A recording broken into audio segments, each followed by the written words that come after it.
Welcome back, Deep Divers. Today we are diving into a conversation between Dan Winter, an expert in sacred geometry and bioarchitecture, and Jay Widener, an author who specializes in esoteric knowledge. We're going to be looking for those surprising connections between things like physics and consciousness, and maybe even geopolitics. Yeah, it's like they're saying there's this hidden code kind of running beneath the surface of everything, a code that links, ancient wisdom and modern science in a way we don't usually think about. Absolutely. And one of the things that really grabbed my attention was how they describe death. They talk about death as this implosive compression and link it to these specific geometric forms, that are observed at the moment of death. They call them the four Heinrich-Klüver form constants: lattice, cobweb, tunnel, and spiral. What do you think about that? It's a fascinating concept, isn't it? It really kind of challenges, I guess, the typical way we think about death as just an ending.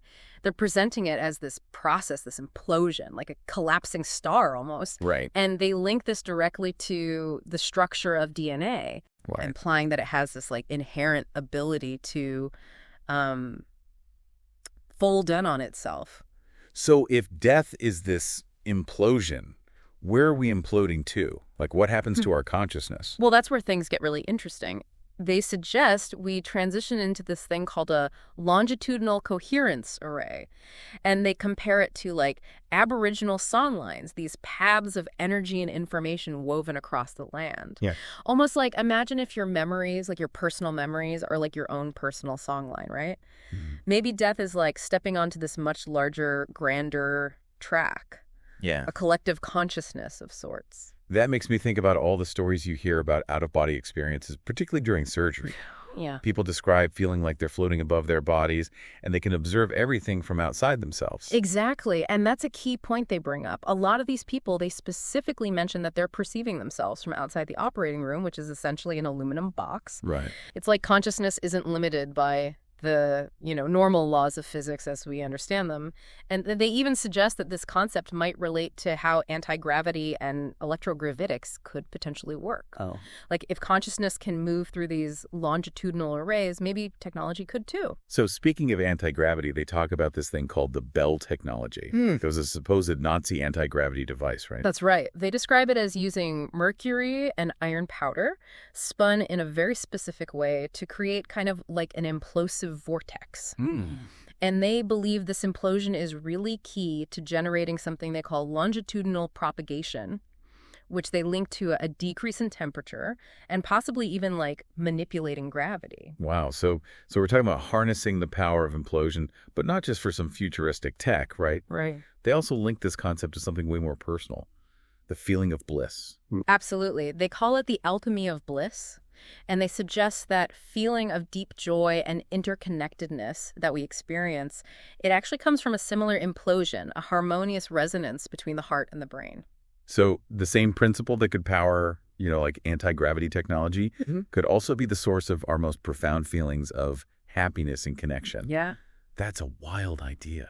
It is. And Dan Winter, he's done a lot of research on this connection between physics and bliss. He even has a name for it, Kundalini, which he describes as the biomechanics of bliss. He suggests that we can actually learn to cultivate and amplify these states of bliss within ourselves. That's pretty amazing. By understanding these principles, if you're interested in more of his work on that, you can find it at goldenmean.info Kundalini. I'll definitely be checking that out. But, they don't stop there. They go on to talk about the end of the world, a topic that usually fills people with fear and anxiety. Yeah, that's true. But their take on it is very different. It really is. Instead of those typical apocalyptic scenarios, they suggest the end of the world, or what they sometimes call the end of time, could actually be a positive transformation. A positive transformation. How do they explain that? They describe it as this sort of collective spin implosion, where a mass of souls move into a new realm or level of consciousness. They even bring up the concept of childhood's end, suggesting that humanity might be on the verge of this, like collective leap in understanding. Okay, that's definitely a different perspective on the end of the world. But how do they connect this to everything else we've been talking about? Well, they emphasize that understanding plasma, what they call the secret fire in those old alchemy texts, is essential to understanding the soul and the nature of reality. And they believe that by enhancing our own electrical plasma body, we can prepare ourselves for this transition and experience a more profound connection to the universe. This is all incredibly fascinating, I'm not going to lie. I am starting to feel a little bit lost in the complexity of it all. Well, Dan Winter makes a really important point, and he says that even understanding a very basic principle of physics, like why things fall to the ground, is actually crucial to understanding all these deeper concepts. Okay. He's talking about centripetal force, the force that pulls things towards the center. So you're saying that if we don't even understand why an apple falls from a tree, we're missing a fundamental piece of the puzzle when it comes to understanding life and consciousness and all these like bigger esoteric ideas. Exactly. And he believes this understanding of centripetal forces is key to understanding how consciousness itself functions. Think of it this way. Our consciousness is like a swirling vortex of energy inside our heads, a kind of plasma vortex even. Wow. He even connects this to the golden ratio, that mathematical proportion found throughout nature. Yeah. He says it plays a crucial role in tying together gravity, electromagnetism, and consciousness. I'm starting to see how all these seemingly different ideas are actually interconnected. It's like we're peeling back the layers of reality and discovering this incredible web of connections underneath. That's a great way to put it, and it's only going to get more fascinating. Well, I'm ready for more. What other mind-blowing ideas do they have for us? Well, let's shift gears a bit and talk about their perspective on the universe itself. They use this interesting analogy of a human submerged in water, like at body temperature. Imagine you can't see or feel the water because you're just perfectly immersed in it. Okay. They suggest we're in a similar situation with what they call a plasma ocean. A plasma ocean? No. So we're surrounded by this invisible sea of energy that we're usually totally unaware of. Exactly.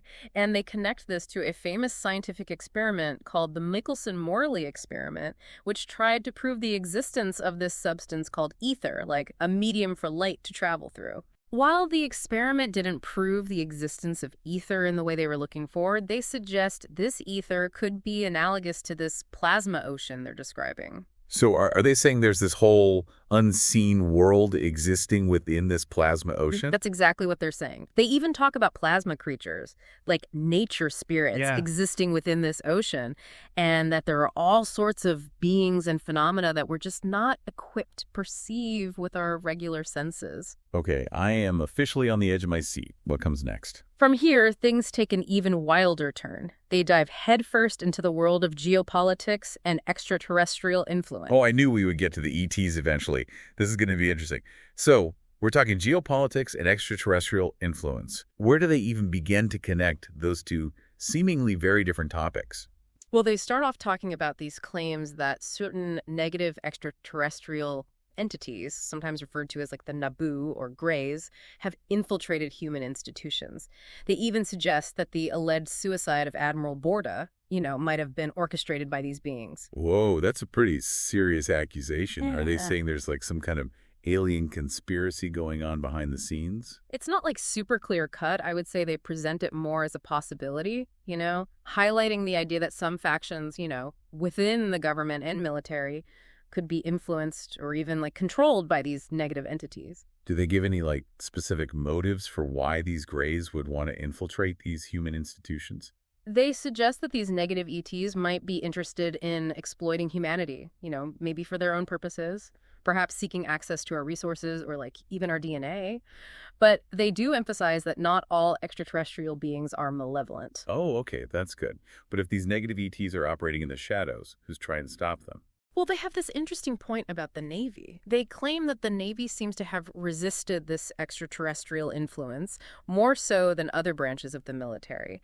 They even hint at the existence of like a secret group, within the Navy that's dedicated to combating these negative forces. Wait, a secret Navy group fighting off negative aliens? That sounds like a movie. It does, doesn't it? But if we think about it, in the context of everything we've been talking about, it kind of makes sense. Okay. If these negative ETs are operating within this plasma ocean and the Navy is the branch of the military that's most familiar with, navigating the oceans of our world, it's not so crazy to think that they might be the ones, leading the charge against these unseen forces. That's a really interesting point. But how does all of this connect to all those UFO sightings we've been hearing about? Well, they bring up those Tic-Tac UFO encounters, particularly the ones witnessed by Navy pilots near naval bases. And they suggest that the Tic-Tac's movements actually indicate the use of longitudinal interferometry. that concept connected to implosion and gravity manipulation that we talked about earlier. So are they saying these Tic Tacs are alien spacecraft? Well, they don't explicitly say that, but they speculate that they might be like advanced human technology being tested, or even possibly tech being used by benevolent forces, to get the attention of the Navy. That's a pretty fascinating possibility. Or are they saying that these benevolent forces are trying to help us fight off these negative ETs? They don't state it directly, but it's certainly one interpretation. They even draw a connection to those unexplained aerial phenomena, observed during World War II, the Foo Fighters, Right. and suggest that those could also be explained by plasma interferometry as well. So, okay, we've got these Tic Tacs buzzing around naval bases, potentially using this advanced technology based on, the principles of implosion we talked about, and maybe even being used by benevolent forces to get the attention of the Navy. Is there anything else that stood out to you about these encounters? Yeah, they point out that it's interesting that a lot of the Tic Tac sightings happen near San Diego, Okay. which is a major naval base, obviously. And they mention that the area is said to be very energetically charged. Energetically charged. What do they mean by that? They suggest that certain geographical locations might be more conducive to these types of phenomena, places where the plasma ocean is more active or concentrated, perhaps acting as portals or gateways to other realms or dimensions even. So some places on Earth where these interdimensional interactions are more likely to occur. Yeah, that's what they seem to be suggesting. And, if we think back to those ancient civilizations they mentioned, the ones who, supposedly had a deeper understanding of this plasma ocean and its properties, it makes you wonder if they may have deliberately chosen these energetically charged locations to build their structures and do their rituals. Wow, that's an incredibly intriguing thought. But I have to admit, with all this talk about negative ETs and secret Navy groups and, interdimensional portals, it's easy to get caught up in, the fear and paranoia of it all. Right. Did they offer any hope for how we can, navigate this complex and potentially dangerous reality? They did, and they actually ended this section on a really positive note, emphasizing the incredible value of human DNA within the galaxy. They believe this is, this value might be the reason why we're being observed by other civilizations, both positive and negative. So it's not all doom and gloom. There's something special about us, something that makes us worth fighting for. That's right. And they believe that our potential for spiritual growth and our ability to achieve bliss is actually our greatest asset. Remember, they suggested that bliss is, more than just a feeling. It's a state of being, a state of resonance and connection with the universe.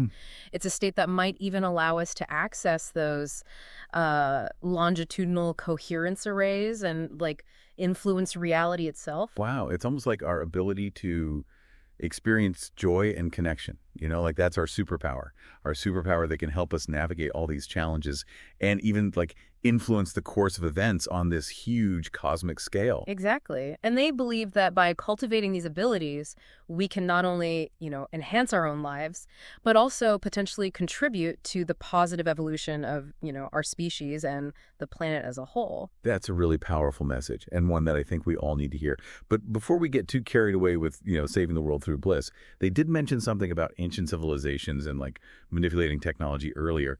Did they go into any more detail about that? They did, and they had some really interesting things to say about the pyramids, like how they might have been part of a global wireless power system. Oh, right. I remember them mentioning that. What did they say about it? Well, they suggest that the pyramids, they weren't just tombs, but actually functioned as these giant capacitors strategically placed at, energy nodes all around the planet, and that they were designed to harness and distribute energy using longitudinal waves, a technology that we're, only starting to understand now. So ancient civilizations possessed this advanced technology that we're only just now rediscovering.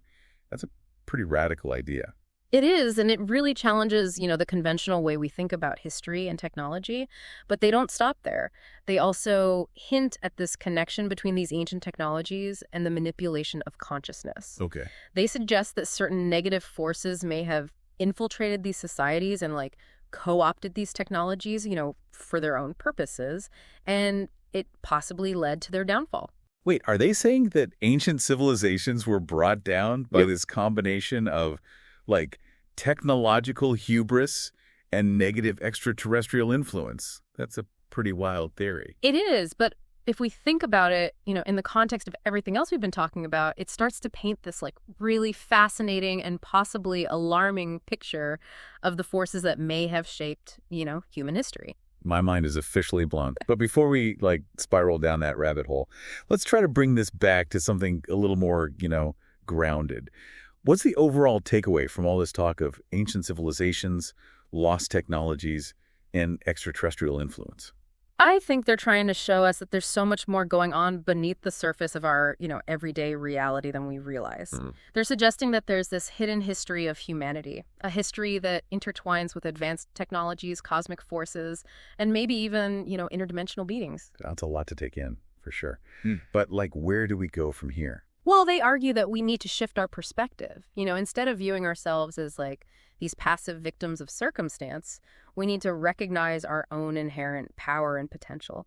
They believe that by, cultivating our inner awareness, our ability to experience bliss and connect with those deeper levels of reality, we can become active participants in shaping our own destiny and, the destiny of our planet. So it's not about fearing the unknown or waiting for someone else to save us. It's about, embracing our own power to create a better future. Exactly. And they believe this power lies within each and every one of us. And by tapping into our own inner resources, we can not only navigate the challenges of our time, but also contribute to the evolution of consciousness, on a global scale. That's a very empowering message, and one that I think we all need to hear. But before we get too lost in the cosmic implications of all this, we still haven't talked about their comments on the nature of the soul, what they call the secret fire of reality. You're right. Let's dive into those fascinating concepts next. All right, so let's talk about the soul. It's one of those topics that's been, pondered by philosophers and mystics forever, Oh, yeah. What kind of unique perspective do Dan Winter and Jay Widener bring to this big mystery? Well, they suggest that to understand the soul, we really need to understand plasma, what they call the secret fire in those ancient alchemy texts. They believe that plasma is more than just a state of matter. It's the very essence of life and consciousness. Plasma is the essence of consciousness. That's a pretty bold statement. Can you tell me a little more about that? Sure. Think of it this way. Plasma is often described as the fourth state of matter. It's a highly energized gas where electrons are stripped from the atoms, creating this sea of charged particles. Okay. What's really fascinating is that plasma conducts electricity and it responds to magnetic fields, which makes it, incredibly dynamic and responsive. And so they believe that our consciousness, our very essence, is a form of plasma, a bioplasma, if you will, and that it interacts with this plasma ocean that kind of permeates the entire universe. So you're saying we're not just these physical beings made of flesh and bone, we're also these energetic beings made of plasma, and that this plasma is what allows us to, think and feel and experience the world around us. Exactly. And they suggest that this plasma body is just as important as our physical body, maybe even more so. They believe that by cultivating and refining our electrical plasma body through practices like meditation or energy work or even, experiencing profound states of bliss, we can enhance our connection to this universal energy field and unlock hidden potentials within ourselves. So we have this hidden energetic anatomy that we're usually totally unaware of. Yeah. And by learning to tap into that energetic anatomy, we can experience this much deeper connection to ourselves, to other people, and to the universe as a whole. That's a great way to put it. And they believe that this understanding of our plasma body is actually essential for navigating the challenges we face as a species. They suggest that a lot of the problems we see in the world today, from conflict and division to, environmental destruction, they come from a disconnect from our true nature, from this, secret fire within us.